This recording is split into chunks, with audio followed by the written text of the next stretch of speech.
Welcome to the Fun with Friends podcast, hosted by me, Allie, featuring my friends.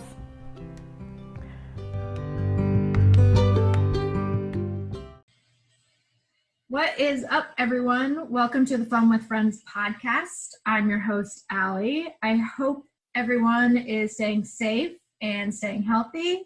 I am joined today by the reigning champ of podcast guests, Ms. Julie. I still think you are at the top of the leaderboard with the most guest co-host appearances. So, I mean, I don't want to call myself your favorite, but I will. The next time we see each other, I'll have to bring you some more stickers and That's right. Reward you. That's how I get you to keep coming back. Stickers. You know how I love the stickers. You and the Girl Scout badges. That's right. That's right. Ever eager to please. That's right.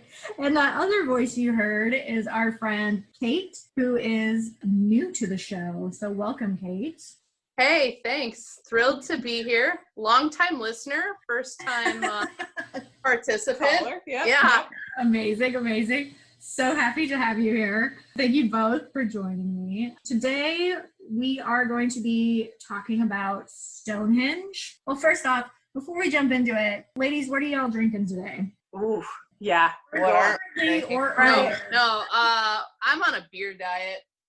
So my current flavor of the day is a salt and sand Gosa margarita cider. It's really salty, tart, delicious. Tastes like summer in a can. I'm glad that you like it. Earlier, Kate had brought over some Wisconsin beers. Kate is from the great state of Wisconsin. Go Badgers. That's right.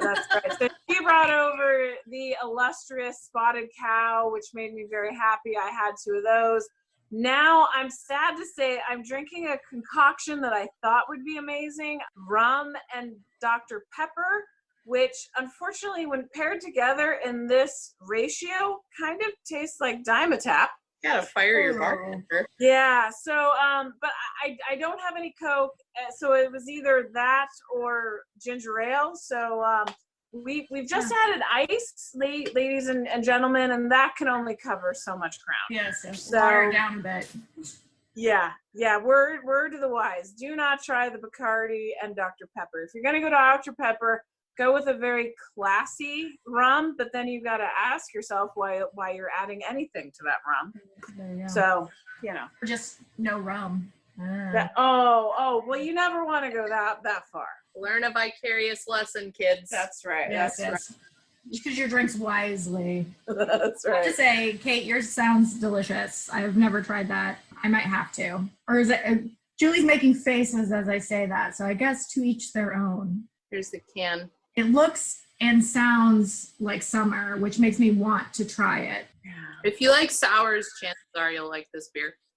In a world of utter randomness, one podcast stood out from the bunch, and it was The Amazing World of Talking Shiz. Sorry, I had to clear my throat there. It's just mainly randomness. And focus is It's definitely not being not there. focused on at all. No, our podcast is definitely no theme at all. It's literally random and talk about literally everything and throwing in random jokes at any given time. Yeah. We're on Spotify, Apple, and Google Podcasts. So go ahead, tune in. New episodes weekly. And we're international. International. Very, Yes. very well. So tune in. Follow us on Twitter. See you there. So, as I was saying, we are going to talk about Stonehenge today. I'll provide kind of a little bit of background on Stonehenge and some info on summer solstice, which is coming up. And then Kate and Julie have actually been to Stonehenge. We're going to hear a little bit about their adventures to Stonehenge and what it was like to actually be there. And for the listeners, as always, if you want to play a fun game, keep tabs on how many times we say Stonehenge, and then let me know on Twitter, and whoever's the closest wins something, perhaps a shout out on the podcast. We'll see. So Julie has done this before and she knows the drill. So I'm not going to make her do it again because I think you've told us about yourself probably 4 or 5 times now at this point. Yeah.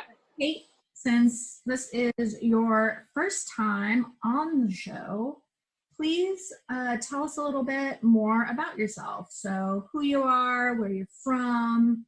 I was born in a log cabin in 1912. In the backwoods of Wisconsin. So it's true. I'm I still claim Wisconsin as home, even though I haven't lived there since probably 2005-ish. I don't know, whenever I got back from India.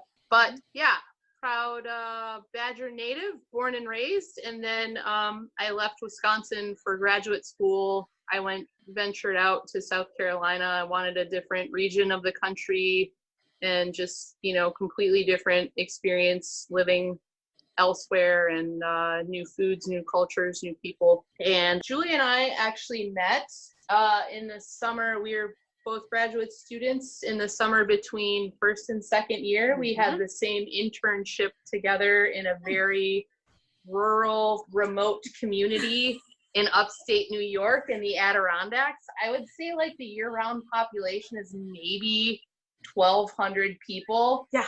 I don't like, and that fluctuates probably like That's the size of the town. it blossoms in the summer to like maybe 1,600 people. It's a tiny town. There's no stoplights. No. There's a single tavern for entertainment. That's right. But so anyway, Jules and I, what was that, summer of 2006? Yeah. Oh boy. Yeah. Oh boy. 14 years. God. We're like an old married couple. Yeah, we are. Going strong. But, Jules worked in Kansas after finishing school at the University of Vermont, and I moved to DC after finishing up grad school in South Carolina. And, we were separated but still great friends, and I don't know, then our paths have just crisscrossed ever since. And, always. And yeah, now we're both in DC, and we've gone on several international trips together and many, many domestic trips. Yep. Different states, road trips. That's right. Plane trips. Planes, trains, Midwest, New England. Have you ever been out west? I don't know, but not yet. Not just yet. all over the place. Yeah. But anyway, so we go way back, and it's really fun to be able to chit chat on a podcast like this. Yeah. Absolutely. No, I love that, able to get both of you on here, talk about your travels a little bit. So what's been one of your favorite trips that you've been on, either yourself or with friends or even with Julie? And why was that one of your faves? Well, I would say Jules and I, the Stonehenge trip that is, the soup du jour today, we did that, I think, in the fall of 2017. Well, And that was pretty recent then. yeah, and then we did a follow-up. So that was to England and Wales, and we met up with a couple of other friends there who were living there. But then, so that was like such a great time that we decided to do a follow-up trip with the same 2 friends who are a couple, and they were England-based. And we brought another friend into the mix for our follow-up trip, but we flew back to London spring of 2019.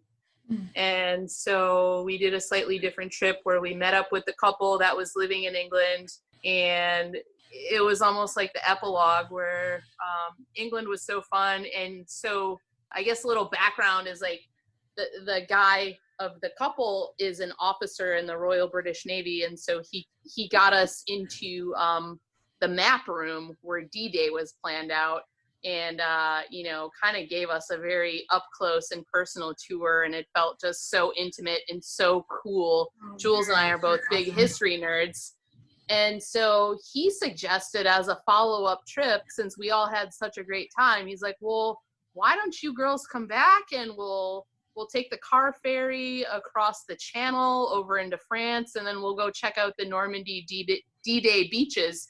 And so that was another awesome trip that we wound up doing in the spring of 2019. So we did England, France, and then Jules and I and another friend wound up continuing on to Belgium from there. So I don't know, it's just been it's been great to find really compatible adult travel partners that you enjoy. And, you know, obviously it's like every trip's going to have highs and lows, and you're spending that much time in close proximity with people. You're bound to have like, you know, little tiffs or disagreements at times, but the overarching sentiment is that it's like, oh my God, we've had so much fun, so many laughs, and, you know, generally similar interests and stuff that we all want to see together and experience. And so it's been great that way. What's a random fun fact about yourself that you'd like to share?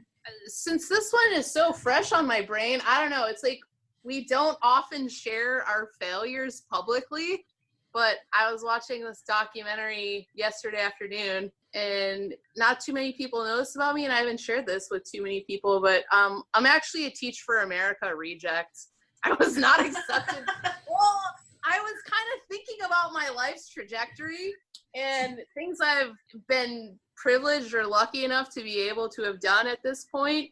And then I'm thinking of things that like where I wasn't successful, or things didn't work out the way I necessarily intended the first go around. And we work together, and I don't know if people on the podcast know where we work or whatever, but I'm not going to necessarily shout it out. But life could have been very different for me, I guess, had I been accepted to Teach for America. It was something I applied for as an undergraduate right after graduating, I guess, from the University of Wisconsin, and I got an interview. And I'm a really nervous public speaker, generally speaking. I don't know if people know this about me either, but you've gotten better.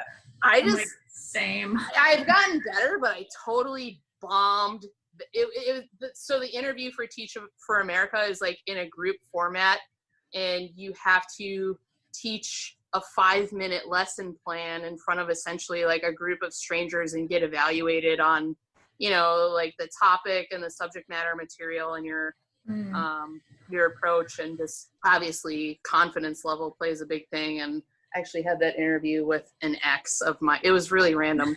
But so anyway, I bombed the interview, and I was not selected for Teach for America, and I wound up going to graduate school, and my life has been completely different ever since. Fun facts. Yeah. Here I am, and now I live in DC.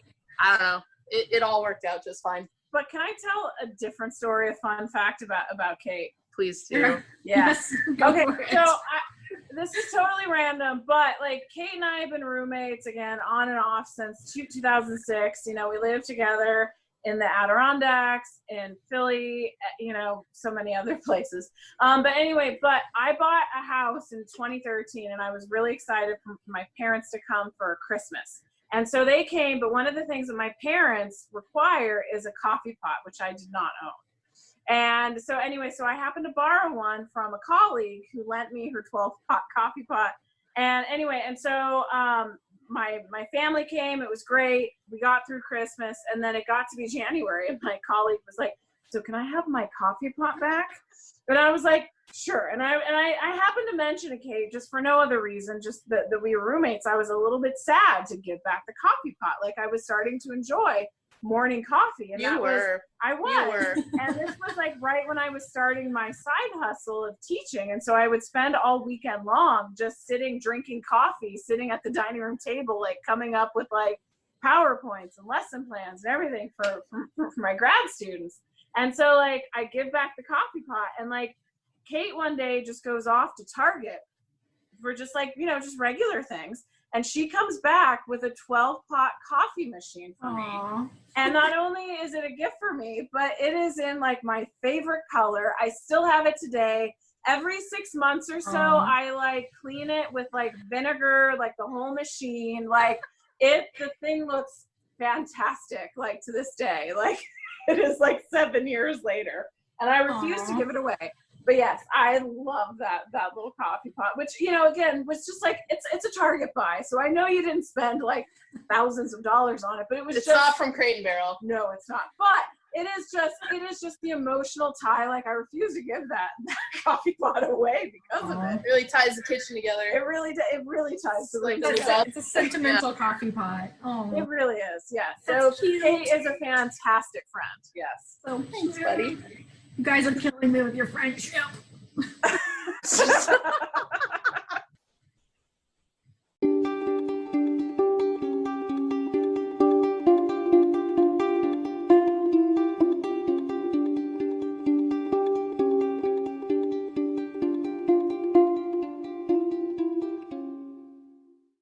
If you're like me and you're just getting started with podcasting, it can be scary and overwhelming. That's why Anchor is such a great choice. It's one of the easiest ways to make a podcast, and best of all, it's free. It also has great creation tools that allow you to record and edit your podcast right from your phone or your computer. Another great feature of Anchor is that they'll distribute your podcast for you. Your listeners will be able to access your podcast on Spotify, Apple Podcast, and many others. You can also make money from your podcast using Anchor, and that's with no minimum listenership. It's everything you need to make a podcast in one place, and it's easy to use.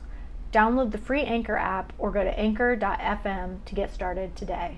I wanted to do an episode on Stonehenge because I had a friend send me a link to a site, which I will include in the episode description. And on the site, you can actually watch the summer solstice live this year, because I think usually it's open to the public, so you can actually go and but because everything is closed, they're doing it virtually this year, which I think is pretty awesome. So it's definitely a place I want to go. Like, I've always kind of been fascinated by Stonehenge and like other prehistoric monuments because of archaeology.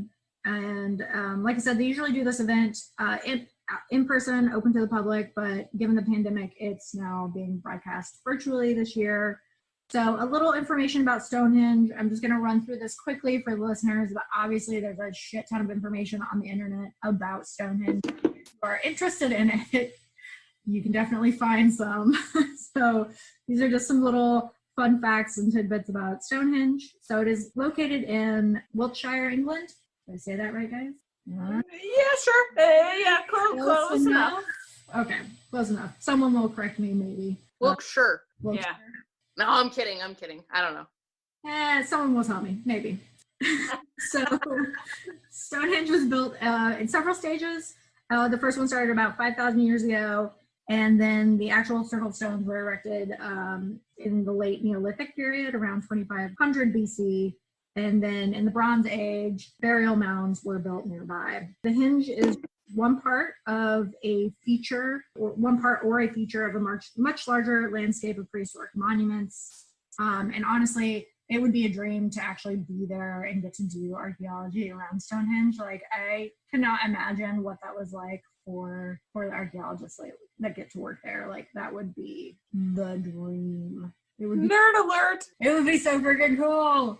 I'm gonna get even nerdier here in a second. So while doing archaeological investigations, they found some pretty sweet artifacts like stone mace heads, bone pins, and cremated human remains.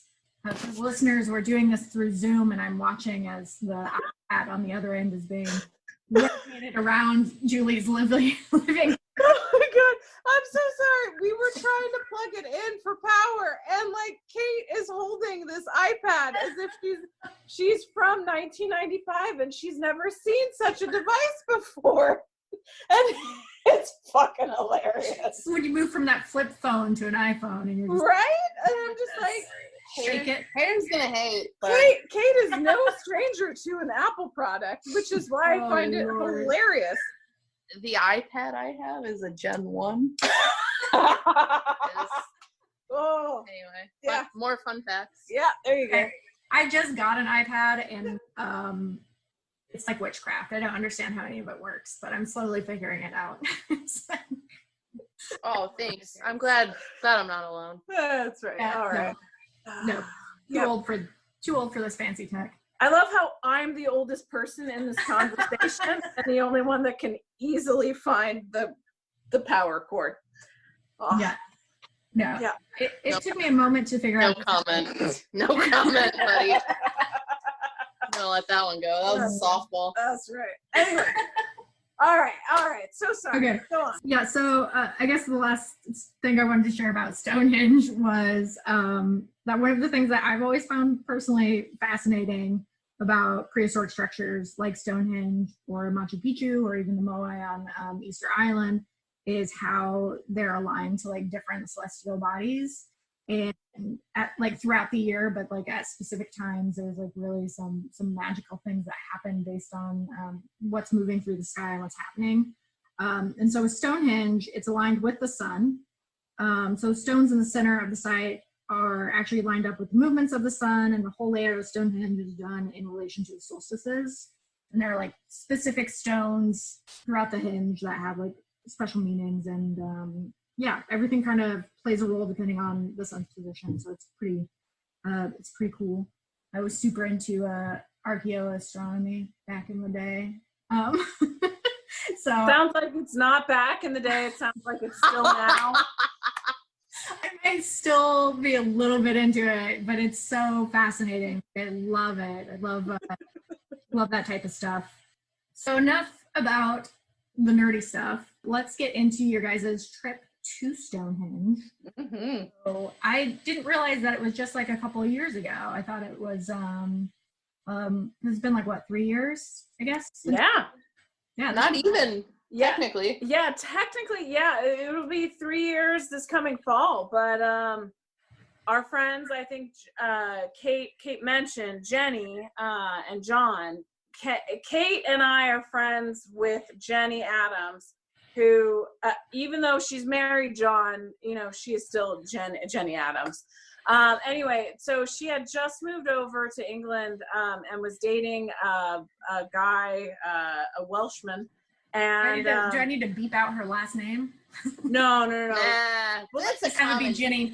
Well, and that's the thing. Like her nickname is just her full name. It's Jenny Adams. Like there's no just calling her Jenny or Jen or Jennifer. It's just it's Jenny Adams.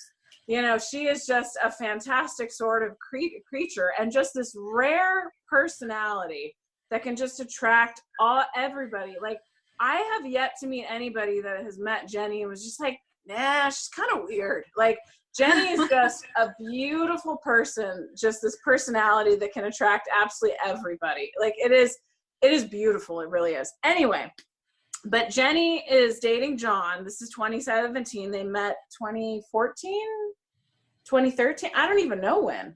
Maybe 15. Anyway, but by this point, it's 2017. She has given up her career in the U.S.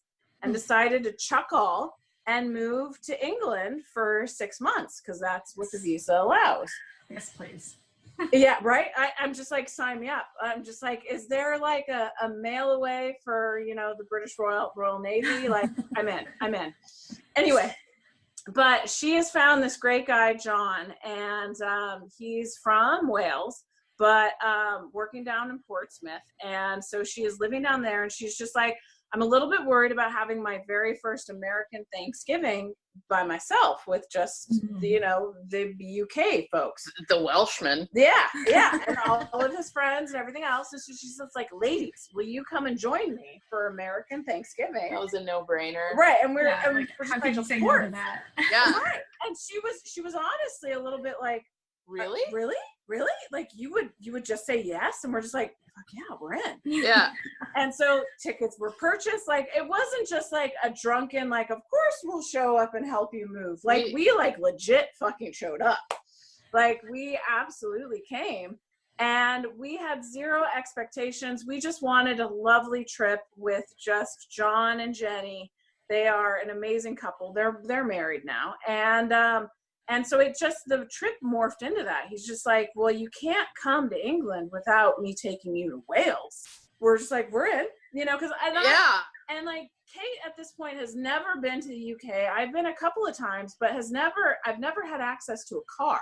I've actually been to the UK, just never England. I went to Northern Ireland. Okay, that is fair. Yes. Technically the UK. Technically, yes, that is one of the constituents. Nerd alert. Yes, right. I Anyway, will say the second, I guess the US, I have the most listeners, but the second highest place where I have the most listeners is Ireland. So. Oh, well, we need to do a podcast on Ireland. Yes. I mean, we should. We've mentioned it in a few episodes, so I mean, we could do an episode on traveling to Ireland. Yeah, I'm down. Yes. Nice. Kate, you're a star for that. So could Caroline. I'll schedule you in. Yeah. There it is. But anyway, so we land in England, and John is like, well, I'm taking you to Wales. And we're just like, great, that's like a 4-hour journey. We had zero expectations. And so he literally was like, hey kids, we're going to be passing by Stonehenge, kind of, sort of. Should we stop? Yeah. It's like Again, spontaneous. no-brainer. Absolutely. Like the nerds in the back seat were just overwhelmed. Especially since like the stop before that was like, well, as long as Stonehenge is kind of near Salisbury. And so he's just like, have you been to Salisbury Cathedral? And we're just like, no. So we're just like, yeah, let's head there. So we did that, and then Stonehenge was the big reveal before we get to Wales. And the only thing I will say is that Jenny had been there before, and she's just like, girls, whatever else you read about Stonehenge, know that you need an extra jacket. It is windy up there. Yeah. Yeah. And we're just like, how random is that? Like, it's right off the highway. Good to know. Huh. Yeah. So anybody who's planning a trip there, I don't know what time of year, but we were there in November, late November. Yeah, it is 20 degrees colder than you think it's going to be whenever you're at the car park. Pack the puffer. Yes, you want gloves, you want a hat, you want the scarf, you want the whole thing. Yeah. Oh, I love that. It was just like a spontaneous little random trip. Say, for listeners out there, you know, that haven't been to England prior, it's a trek, I would say, to get there from London. So don't you think it would be difficult to get there without a car? So I know that our friend Kristen did it as part of a day away. It was like a bus trip. She picked it up in London. She went out there. So it is possible, but is there, certainly as somebody that's visited London a number of times, it's not like you can take like the metro there. Yeah, and kind of get there that's what I'm getting at. It's a full day trip outside of London. Like there's nothing else that you could squeeze into. It's like sort of being in Philly and you're like, I want to go to York, Pennsylvania, you know, and you're just like, you can take SEPTA nearish, kind of, sort of, but you're gonna Gettysburg. Yeah, like you're gonna have to get off and drive another half hour. So no, that's a good tip. That's a good to know, because I didn't realize it was that far out. I guess I've not looked, I suppose, at a map, but yeah, you're gonna want a car. Probably the best. A car and warm clothes. Yeah. Warm clothes, and certainly a friend that's been there before. Yes, so that was very, very helpful. But once you get there, it is the classic sort of historic site. There is the little cafe where we got a couple of nibbles, and then you buy your tickets. You can do the little museum where you buy your tickets, and then you board a bus to get out to the actual Stonehenge. And what's great is that when you go to the museum, it used to be not even 30 years ago that the highway was just a 2-lane highway, and you could pull over the side of the road and there was Stonehenge. They've since built the A303, and that's the bypass, and so that's now the highway. And so you're just like, okay, now it's a little bit more of an effort. There's no just like stopping the side of the road and taking a picture of Oak Alley and driving on kind of thing, you know, like you've got to want it a little bit. Gotta more. want it. But I have to say, whatever money we paid, it felt like Field of Dreams, where it's just like, you know, yeah, whatever, $20, $40, whatever. They'll just hand the money over. Yeah. Sure, you are a captive audience at that point. And you're just like, I've come this far. Yeah, I'll pay the 20 pounds, whatever it was. I'll get on the bus. I'll go out to Stonehenge. Absolutely. So you get on the bus kind of like at the visitor center or wherever, and it go directly up to the monument, or does you have to like hike a little bit way? It's really, I mean, besides the visitor center and museum, which are its own separate site, closer, you know, towards the tourist parking lot. The Stonehenge formation itself, that's really all there is. Yeah. I mean, there's not a lot to see here. I mean, no, I'm joking, but it's its own thing, and there's not any other tourist traps. No. Thankfully. No, and it's definitely, it's a National Trust bus that gets you there and gets you Nothing back. Else is obscuring your experience. Kate gets up there and goes. And as I remember it, it's even ADA accessible. So, you know, because I always keep a weathered eye for that. So I thought that was pretty remarkable in that sense. I mean, yeah. Were there a lot of, you guys went in November, you said. Was it still pretty busy? Was it still pretty full, like a lot of tourists? I thought so. Yeah, I mean, we had to like wait for people to move out of the photo frame. Yeah, no, we definitely took some ridiculous friggin' photos. Like, we are those a-holes at that point. Well, I would love to share those photos with the listeners. They would enjoy seeing them. I think they would. Yeah. So did they offer like tours of it, or was it just essentially like a self-guided? You got it. It was a self-guided. Now, to be fair, it is possible that maybe there was more, like come at 2:00 for the docent led tour. Mm-hmm. That's not at all what we did. We did the self-guided, and we're perfectly happy with that kind of just walking around shenaniganery. Yeah, I think that's an accurate description of our trip in general. Yeah, I think so. Which isn't to say that we're bad tourists, but it's just like when you blend 3 historians and one guy that's from that particular country, like you're just sort of like, all right, yeah. I mean, I kind of felt that way in Scotland. We would do all these castle tours, and I was like, I'd rather just roam around the castle by myself than a group of like 50 people listening to this person in my headphones. So follow the umbrella. Again, I love that it was just kind of like an impromptu little trip. Did you guys stay there for quite a while, or did you kind of just hop in, hop out, and then you were back on the road to Wales? I think that John was pretty respectful. Jenny and John were, since Kate and I had never been there before. There was certainly no like nudging back in the car, but we were mindful of the fact that once we got back in the car, it was still another like 3 hours to our destination, really 2.5, 3 hours. And he was doing all of the driving, which he was so generous to do. But I mean, so I don't feel rushed in any sense, but it was incredible. When we got back in the car, we only had another half hour, 45 minutes of daylight, and then we were in sheer darkness the rest of the way. I don't know. I mean, it was November. It really was, and we're so far north. And I only remember because at the time I was trying to knit, and so I was just like, right, guys. For those of you who don't know, speaking of fun facts, fun facts and nerdy facts, I knit, and I have a scarf that like I started like back in 2017 and didn't really finish until 2020. Yeah, I think we did an episode. Yeah. No, you've been a part of finishing it. Yeah, absolutely. Yeah. That same scarf. That is the same scarf. That thing, and it's very sad because that scarf deserves to be worn in like New England, and I live in goddamn Virginia. It has not been cold enough to wear this stupid scarf. So it's because you have to wrap it around yourself like single tier. Single tier. Oh boy. Global warming, kids. It's real. Anyway, so you can use your scarf to dab your tears away. Yeah. Really can.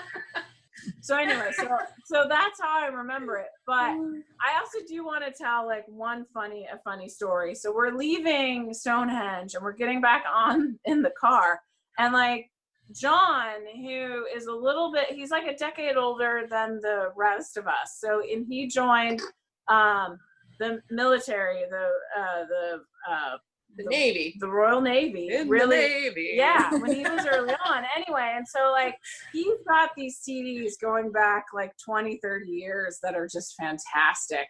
Anyway, so we put on, like Jenny had found these CDs when they were moving, and we're trying. It was just like some of them had been burned really bad from like being out in the sun too long. So she's just like, I don't know which one of these are going to work. So anyway, so she put on the Backstreet Boys. Oh my God, yes. Which I was not a fan of the Backstreet Boys the first time they came around. But she didn't think. I didn't think, but like it comes on. Everyone was. And suddenly like everybody in the car is just like singing along. John especially. Oh, yes. It's fantastic. And like John just turns around to Kate and I was just like, this is my Fallujah. We were dying laughing. Oh my God. So much fun. Just so much what fun. a good time. It really was, and it just set the tone for the rest of the trip. Like going to Wales, going all over Wales, like meeting his mom in Wales. Like it really was just, so Stonehenge was sort of like the opening canon to the rest of this trip. It was fantastic. Yeah. How long were you guys in Wales for? 2-3 nights. 3 days? Yeah. Two nights, three That's days. another place I want to go. Like, I want to go to Wales. I mean, really. I mean, and you got to go with like a local guy, and he really showed us everything. And like Jenny, actually, she studied here in the U.S., but got her degree in literature and history of England. And so we're standing in this castle, and she's like, "This is where Henry VII is born."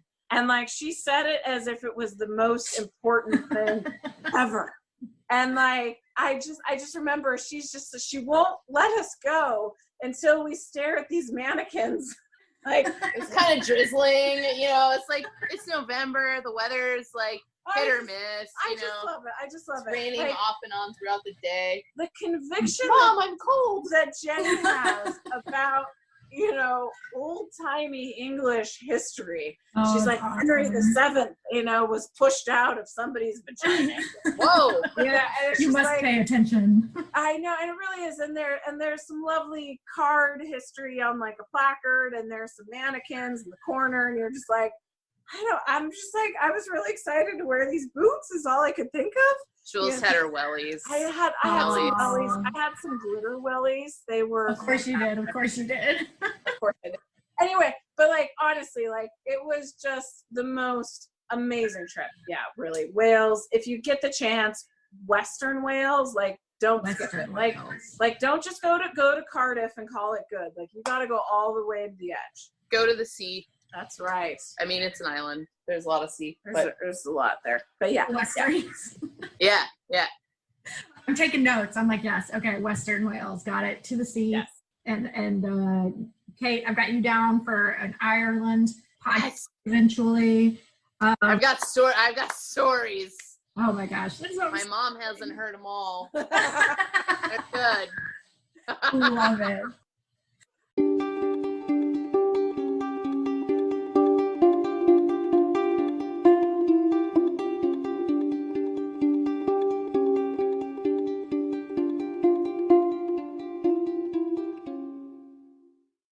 Before we wrap up, I know you guys have traveled quite a bit together, as you said.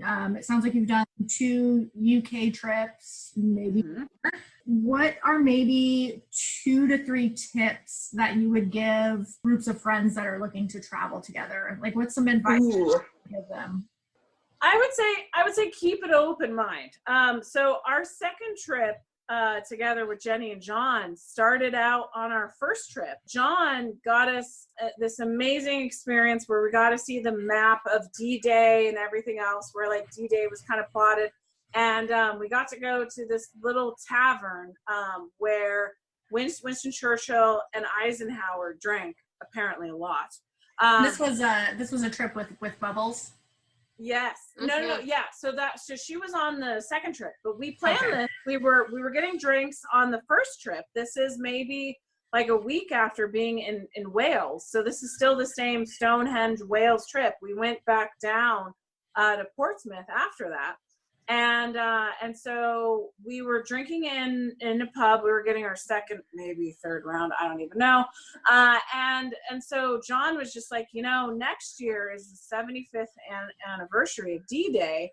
I've just shown you the map where we all planned this. Wouldn't it be great to see it in situ? It was pretty incredible. Like I geeked out in the map room. Oh my God. It was awesome. We absolutely did. And like John, sounds amazing. He's not a historian by trade. He's a historian by just sheer nerdism. Mm-hmm. And so he really had some great things to bring to the table and some stories. And like, I don't know if it's being an Englishman or a Welshman specifically, like British citizenship just comes with the ability to tell a great story. I don't know. But like that man can tell a story. Yeah. So he was giving us the D-Day version from his point of view. And he's just like, wouldn't it be great to tell the story standing on the beaches of Normandy? And we're just like, Yes. yeah. And like none of us really thought, just like, you know, the three of us could sit around and be like, wouldn't it be great to go to Egypt next year? And we're just like, I'm in.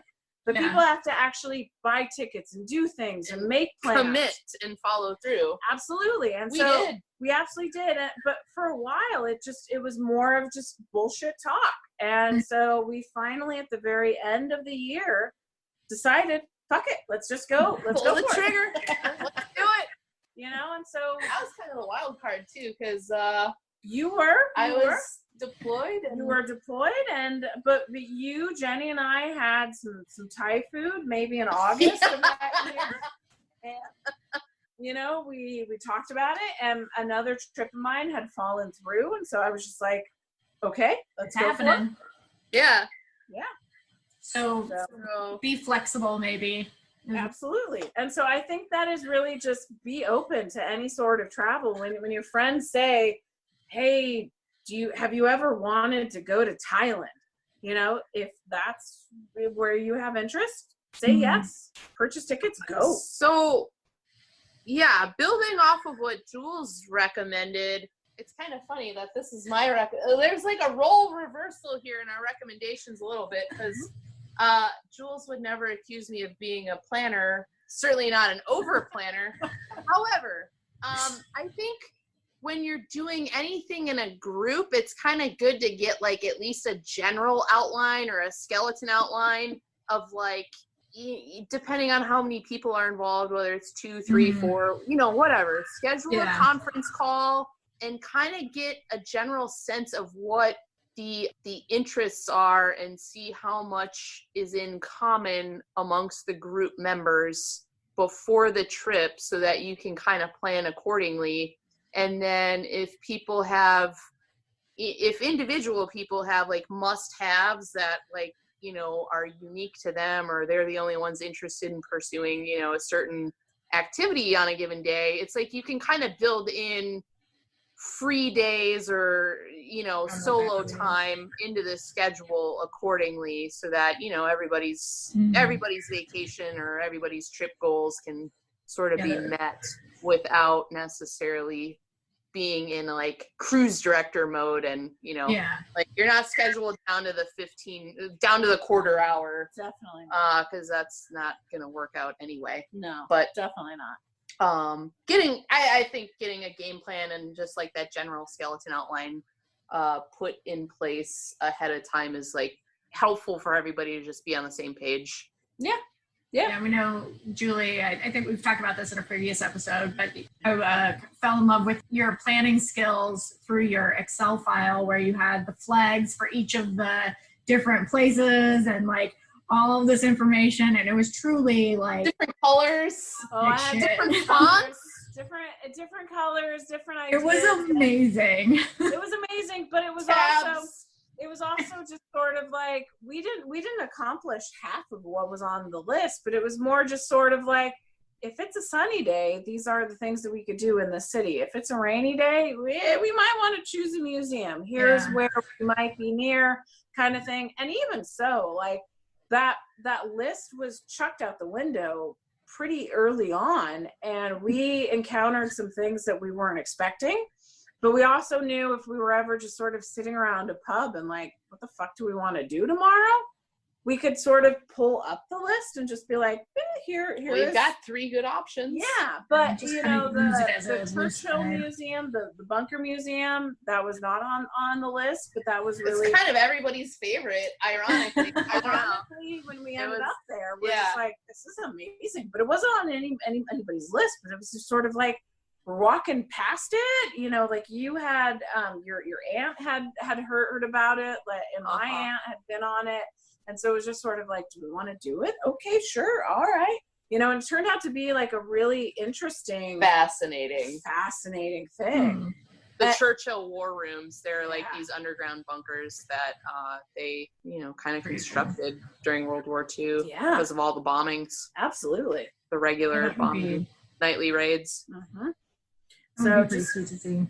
And they're basically preserved in situ. I mean, they're very, very cool. Very cool. Very cool. No, they've even kept the dust in the drawers as they like very quick to talk about. And even what I loved is the canteen, which is kind of the halfway point on the tour, is still maintained as the canteen, and you can go in there and you can get food and drinks and just sort of like, that sort of like fatigue that you feel like going to a regular museum. You're just like, oh great, here I'll sit here for 20 minutes and refresh so I can get through the rest of it. You want to read every plaque. I mean, it's so hard. It's so hard. It winds up being like 4 hours of reading. It was a lot, but not sound like a lightweight, but it was worth it. A lot of words. Yeah, for real. Absolutely. Oh my gosh. Oh. We're good tourists, though. Yeah, we are. It sounds like it would be a blast to travel with you guys. It sounds like it's a good time. Obviously, it works well but how many times have you guys traveled abroad together? Twice now? Is that right? Just twice, I think. Yeah. Yeah. The other thing I would say as a recommendation, we did this in London the last time that we were there, is we were staying at a nicer hotel, and we had decided that one of the things that we wanted to do was to go to a London play or musical or any sort of live performance. And we had sort of read up what was on Broadway, whatever Covent Gardens is their term. And so just sort of like what was available, but we weren't sure like what was good, what was not. And so we actually went to talk to the person at the hotel at reception, and they were able to really sort of not only offer recommendations, but get us tickets. Yeah. Oh, nice. Concierge. Yeah, you're paying to stay at a nicer place when you do that, but to actually utilize that, if there's a concierge at your hotel, to actually go ahead and utilize the services and tip well when you do. But yeah, we ended up seeing Christian Bale and several other actors who are famous in a live production of Glengarry Glen Ross. And it was a fantastic evening. Yeah. It was really fun. It was a great experience. And completely. We had great seats. I mean, it was pretty good. Incredible. I mean, we just kind of meandered over around 10 a.m. in the morning after coffee or breakfast. That's right. The concierge took care of the phone call. Let's see what's available. Yeah, took care of securing the seats. By 8 o'clock, we had these awesome seats. We absolutely did. And that's the way to do it. Yeah. Give it to someone else and then show up. The New York version is to go stand in line at the theater or TKTS ticket box, and sort of hope for the best. And instead, we paid a few extra pounds, I bet, but we had great seats, and we have the rest of the day to go do the Churchill War Rooms or whatever else that we wanted to do, and not have to stress about standing in line and doing things and who were we going to see. It was really on the local recommendation of, well, you could do this. Like I think we had it down to like 4 productions that we were interested in. And we're just like, we don't know what the prices are or the seats or what is really kind of, humming in terms of what's good. And so that guy was able to cut through the bullshit and get us everything. So I'll tell you straight. Yeah, that was something I would always do, like for deployments. Whenever I was deployed somewhere, I would go to the hotel staff and say, like, what are the good local places to eat, or like, what should I check out while I'm here? Yeah. Do that to try to, stay away from maybe the things that are inundated with tourists and kind of actually like get to see more the local hangs. Yeah, it's a good tip for both international and domestic travel. Definitely. Mm-hmm. So before we wrap up, I have one last question for both of you. And Julie, it might be a challenge for you because I think, again, you've maybe answered this question 3 or 4 times already. So hopefully you come up with something new. No. What's one thing that you have like on your bucket list, or one thing that you've always wanted to do or try? And it can be travel related, or it could be learning a new skill or anything like that. And why do you think you've not done it yet? Oh my goodness. That is a great question. My mind is racing of places that I want to go, skills that I want to try, things that I want to do. But honestly, the first thing that comes to mind is actually very Kate related, which is water skiing. No way. Yeah. Ah. So We can make that happen. right. So Wisconsin is full of lakes, and when I visited her family the last time I was in Wisconsin, like they had the power boat, they had the jet skis and everything, and I did try, but I just didn't have the upper body and core strength required. And so we definitely gave it a whirl, but it's something that I would love to work on and really try, because when so half the family, also tried it with varying levels of success. I mean, these are people that have spent decades doing it, and it is just incredible. And they were showing me like pictures of them like doing it like back in like 70s, the 80s, and they're just like, sweet Jesus, like I've never been that in shape in my entire life. But anyway.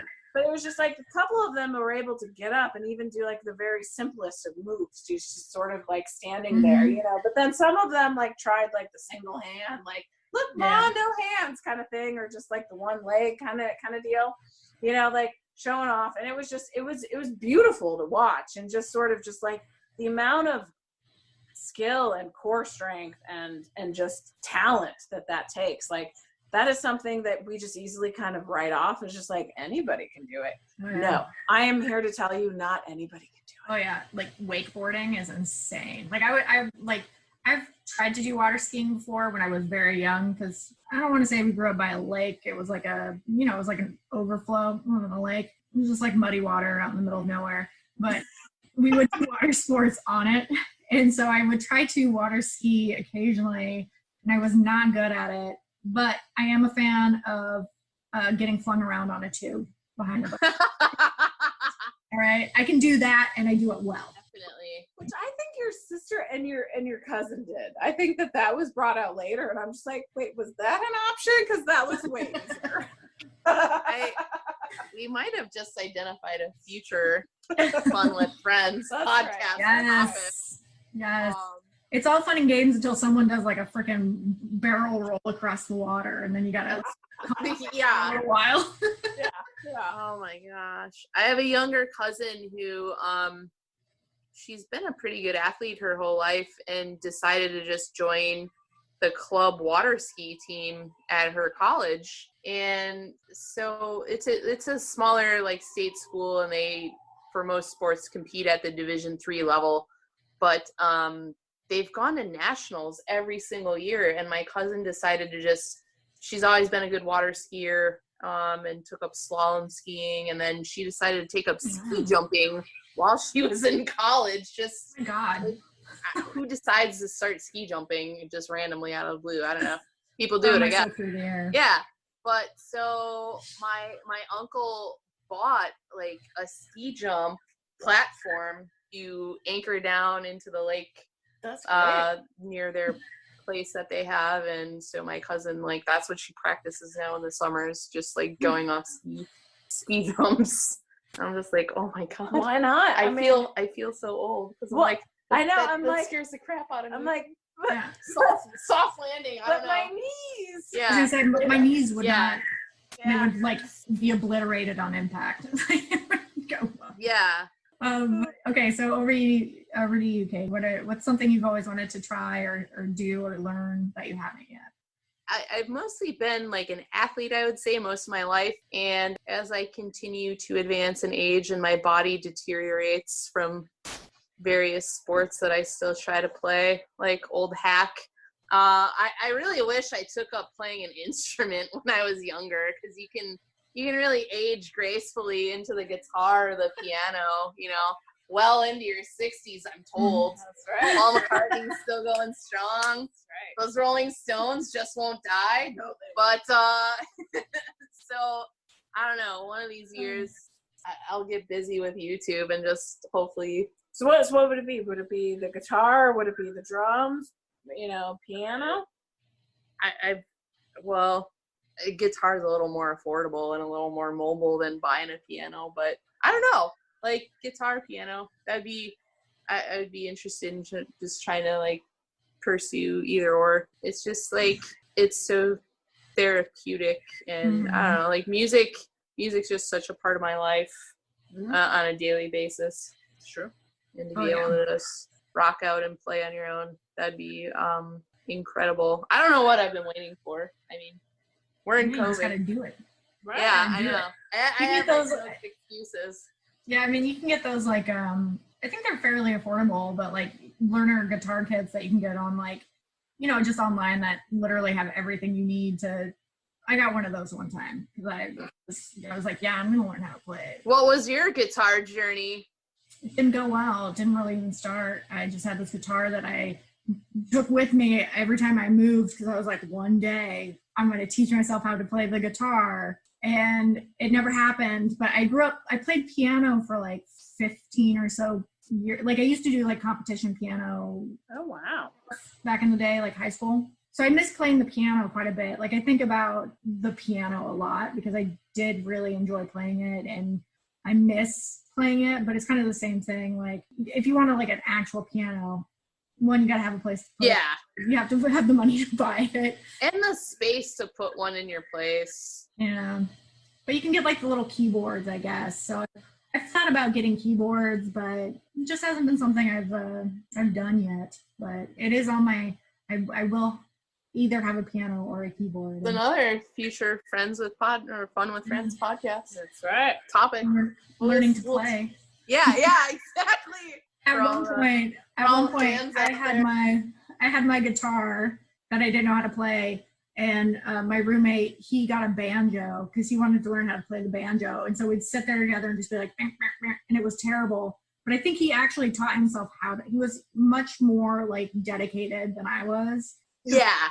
I would try and then I'd be like, no, I'm done with this. But he just sat there and would like plug away at it and taught himself how to play the banjo. So it's possible. I sing a lot in the shower, but same. It's, not necessarily a skill. Oh my gosh. Well, guys, thank you both so much. On that note, thank you both so much for being on this week's podcast. I really appreciate it, and I'm excited for future episodes, especially getting to go to Milwaukee and water sports, maybe do some beer and cheese. We'll eat bratwurst. So good. Yes. We'll make this happen. All right. I'm dead serious. Like. Oh, no. Me too. I'm like, you. Okay. We'll follow through on this one. I will be there. I'm totally in. Yeah. But to meet my dad. He's a character. Oh, the whole family. Kate's mom, Kate's aunts, Kate's stepdad. Like nobody disappoints in that family. They're fantastic. And like I tell Kate, like they're also just so damn welcoming. Like everybody in that family is just so like, oh, okay, yeah. So you're one of us for the amount of time that you're here. Why not? Your family. Yeah. No, that would be pretty fucking fantastic. Like like I said, you let me know when, I'll be there. But all right, we'll talk dates. Nice. Great. And maybe I can meet Carly in person. She's yeah. She's been on the pod. Right. The whole family. So thank you again. I really appreciate it. And I'm super excited to record future episodes with you guys. Thanks, Allie. This was fun. Thank you. Take care.